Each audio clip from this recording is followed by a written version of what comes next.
Tingkat hunian kamar di Karangasem selama ini masih kisaran 40%. Di bulan Desember ini, Perhimpunan Hotel dan Restoran Indonesia (PHRI) Karangasem menargetkan hunian kamar di Bumi Lahar bisa mencapai 70%. Hal itu diungkapkan langsung Ketua PHRI Karangasem, Iwayan Karyase.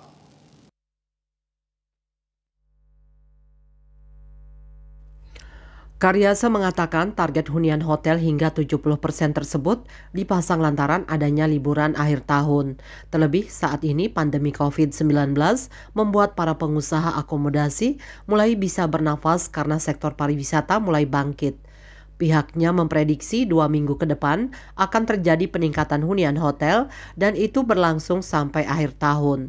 Dia menjelaskan jika dibandingkan tahun lalu, hingga awal Desember ini tingkat hunian hotel mengalami peningkatan. Karena pada 2022 hunian hotel berada di angka 20-25%. Karyase menambahkan wisatawan yang mendominasi masih mancanegara, sedangkan domestik dan lokal kemungkinan akan terlihat di akhir tahun. Eka Parananda, Bali Post melaporkan.